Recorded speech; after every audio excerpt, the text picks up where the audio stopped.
Honourable Annette King. Thank you, Mr Chairman. I'd like to pick up on a number of points that have been made in this part of the bill, but the first part is to continue on where Louisa Wall left off, and also Claire Curran, and that is around the possible increase for health demands because particularly of banning these substances for people who have become addicted to them, and the fact that they may well need to have increased health services. And I would draw members to the front of this bill, where in fact the commentary of this bill, where the Labor members of the committee put forward that we would identify this as an issue. And in the report from the committee, we said we acknowledge that with the banning of some substances currently available, there could be increased demand on mental health and drug and alcohol services, which health providers will need to make provision for. So obviously we will be ensuring at a future date that we ask questions about what provision is made, because it was acknowledged at the committee this could well be the case. Therefore, if there is increased demand, you cannot ask overstretched services to provide within the resources they've got. So we've identified it as an issue, and we would be looking to ensure that, in fact, that there were some resources to follow that what could be increased demand for mental health, alcohol and drug services. I was very disappointed in Shane Ardern's contribution. He was full of bucolic noises, I thought. He was one of those members that didn't see any evil and didn't hear any evil and didn't speak any evil. In fact, at the Select Committee he did none of those things. He didn't see, he didn't hear and he didn't speak. And so to come into the House now and try to tell this House that it was a delaying tactic by the members of the committee who wanted to hear submissions is an outrage. He said, well, what do you think they want to hear them for? Well, let me get the words he said.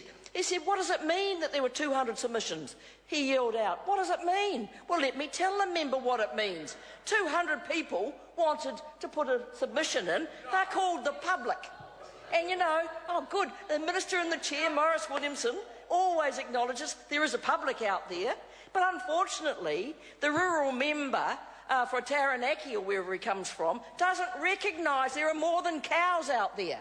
You see, the public wanted to be heard on this part of the bill. So to say that the fact that we might have wanted to hear submissions was a delaying tactic is a slap in the face to the public. Isn't the Select Committee process, Mr Chairman, about allowing the public to have a say, to have their voices heard? Isn't that what the democratic process is about? And so for the hapless member for Taranaki to say that, well, what does it mean when 200 people submit? I say to him, listen to the public now and then, because they sometimes get it right.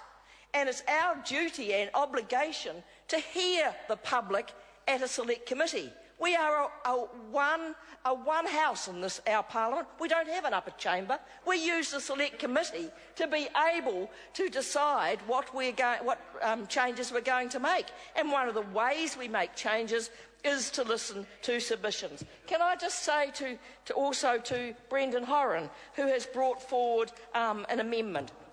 Good on him for bringing forward an amendment. I'm just trying to find where I put it, but the amendment that he was brought forward is to add to the advisory, say the advisory committee must provide the Minister with a written annual report of its operations.